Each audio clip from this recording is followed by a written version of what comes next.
अब हम कुछ और प्रॉब्लम डिस्कस करते हैं जो कि सब्स्टिट्यूशन मेथड पे बेस है। ठीक है, हमारी प्रॉब्लम यहाँ से शुरुआत होती है।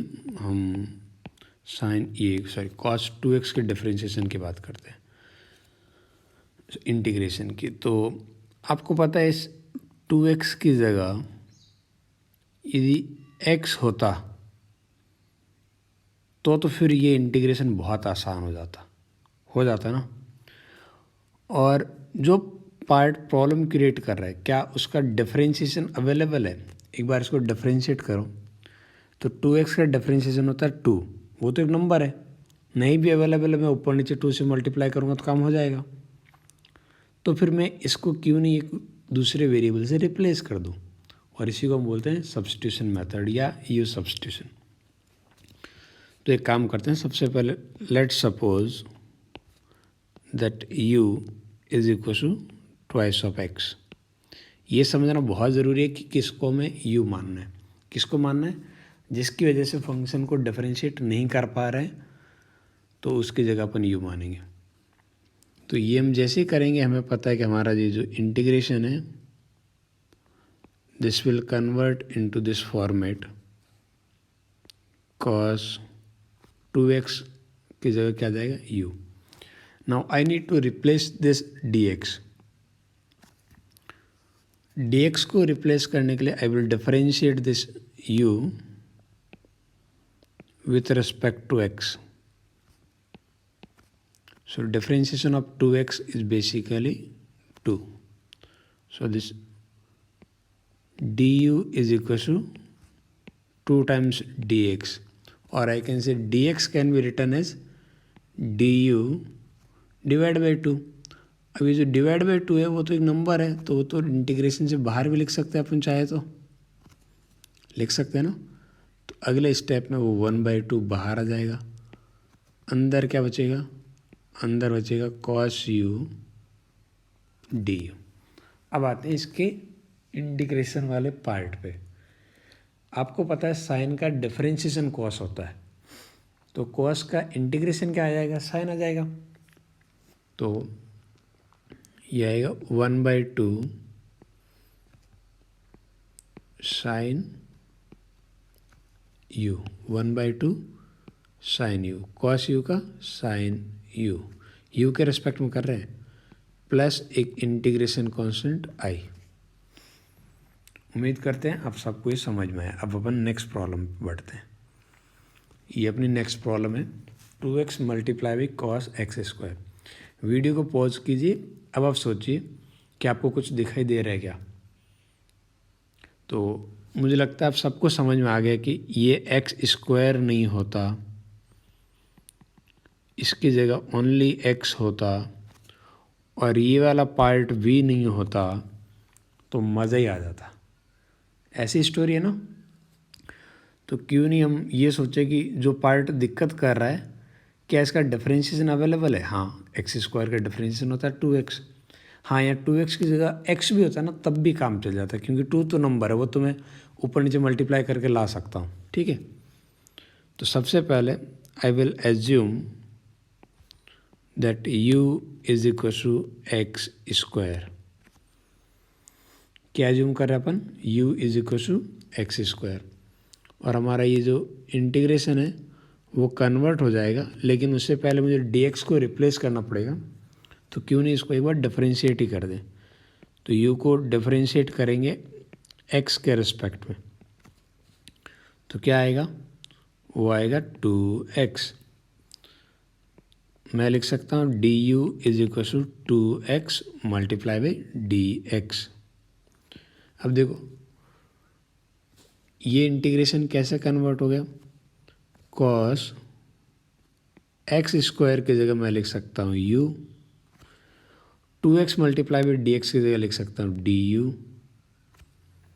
अब देखो cos u का u के रेस्पेक्ट में क्या हो जाता है? sin u। तो ये आ गया sin u plus integration constant i। बहुत ही आसान लग रहे हैं ना। अब नेक्स्ट आते हैं अपन tan x के इंटीग्रेशन पे। आराम से देखिए भी tan x को कैसे करेंगे। tan x तो बाकी तो नहीं पता, लेकिन इतना तो पता है tan x को मैं ऐसा लिख सकता हूँ, क्या tan x का इंटीग्रेशन हमने जो कुछ फॉर्मूले पढ़े थे उनमें तो नहीं था ना, तो हमें निकालना पड़ेगा। अब किसी ने अलग से कोई फॉर्मूले की लिस्ट रटी होगी तो बात अलग है, अदरवाइज हमने जितना पढ़ा उस लिस्ट में तो नहीं था, हमें अब डिराइव करने की ज़रूरत है। तो tan x can be written as sin x divide by cos x, ये लिख सकते हैं ना। अब थोड़ा दोबारा सोच के देखो, क्या भाई कोई पार्ट है जिसका डिफरेंशिएशन अवेलेबल है? हाँ, कोई कहेगा सर साइन का डिफरेंशिएशन कॉस नीचे अवेलेबल है और कॉस का डिफरेंस साइन। अब कॉस माइनस तो अपन अलग से लगा ही सकते हैं, तो दोनों ही अवेलेबल है। लेकिन यदि ऊपर वाले को मैंने यू मान लिया, सपोज साइन एक्स को यू मानता हूँ, तो नीचे फिर वो नीचे आ जाएगा, उसका मल्टीप्लाई डी एक्स आने पे तो रिप्लेस कर नहीं पाएंगे, तो क्यों नहीं नीचे वाले को अपन यू मानते हैं। मैं ये बोल रहा हूँ, let's suppose that you is basically cos x.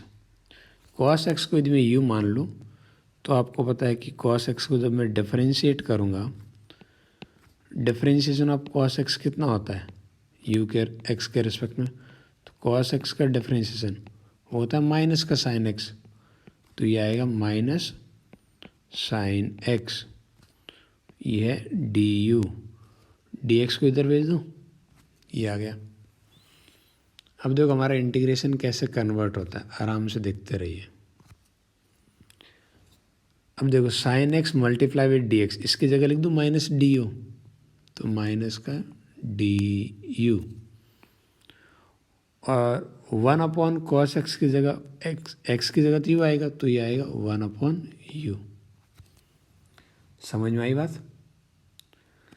अब यदि किसी ने ऊपर वाले को u माना होता तो आप देखो u क्या लिखते हैं आप, साइन एक्स, फिर d u by d x, sine x का डिफरेंशिएशन कॉस एक्स, तो आता d u is equal to cos x multiply with d x, और यहाँ cos x multiply with d x नहीं है, तो आपको रिप्लेस करने में दिक्कत आती है, इसलिए हमने नीचे वाले को u माना है। अब बताओ, क्या 1/u का इंटीग्रेशन मुझे पता है? बिल्कुल पता है। 1/x का होता है ln x, तो 1/u का क्या हो जाएगा? हो जाएगा ln u प्लस एक इंटीग्रेशन कॉन्स्टेंट प्यारा सा i, और u की वैल्यू मैं पुट कर सकता हूँ। u की जगह क्या लिख सकता हूँ? u को मैं लिख सकता हूँ cos x, लिख सकता हूँ ना।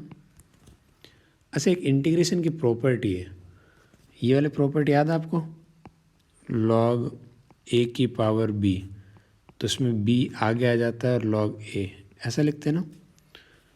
तो क्या मैं इस प्रॉपर्टी की हेल्प से इस माइनस को ऊपर भी तो भेज सकता हूँ, this can be written as log cos x की पावर -1 प्लस इंटीग्रेशन कॉन्स्टेंट आई।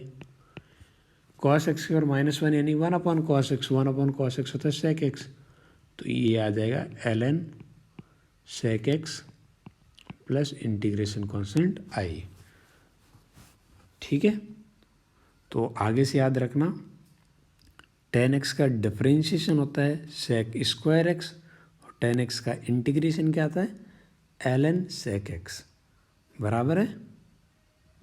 अब आगे देखते हैं, एक और प्यारी सी प्रॉब्लम है, इसको डिस्कस कर लेते हैं। cos x multiply by sine square x dx। थोड़ा सा आप ठंडे दिमाग से सोचिए, वीडियो को पॉज कीजिए, सोचिए किसको क्या सब्स्टिट्यूट करें कि पूरा एकदम सिंप्लीफाइड होके आ जाए। अच्छा, जिनको नहीं पता, एक चीज़ जो कई बार जल्दबाजी में कर देते हैं, जैसे ये लिखा है cos x, उसके आगे का पार्ट लिखा है साइन स्क्वायर x, इसको मैं ऐसा लिख सकता हूँ साइन एक्स का whole square. Sine square x का मतलब ये होता है sine x multiply by sine x या साइन एक्स का होल स्क्वायर। अब शायद आपको सोचने में आसानी होगी। अब बहुत सारे बिल्कुल ईजिली आप बोल सकते हो कि ये जो पार्ट है साइन एक्स वाला, इस पूरे की जगह एक्स होता तो बनता एक्स स्क्वायर, और इसका डिफरेंशिएशन कॉस एक्स ये नहीं होता, इसकी जगह एक्स होता और इसका डिफरेंशिएशन नहीं होता, तो मज़ा ही आ जाता। ठीक है, बस इतना हिंट बहुत है हमारे लिए। आ जाते हैं अपनी ज़िंदगी पे। तो हमारे पास लेट्स सपोज जिसे हम u मान रहे हैं प्यारा सा, वो क्या है, साइन एक्स। क्या है, साइन एक्स। अब करते इसको डिफरेंशिएट। इसको डिफरेंशिएट करेंगे तो साइन एक्स का डिफरेंशिएशन क्या आता है, वो आता है कॉस एक्स। अब देखो हमारा इंटीग्रेशन किस में कन्वर्ट हो गया, this integration can be written as, इसको आप ये लिखोगे d u can be written as cos x multiply by d x.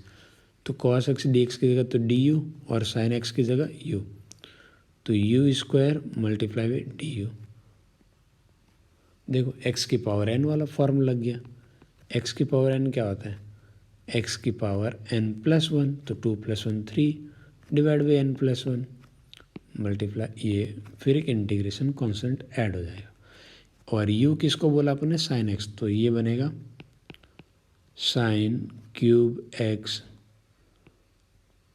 Divide by 3 plus integration constant I.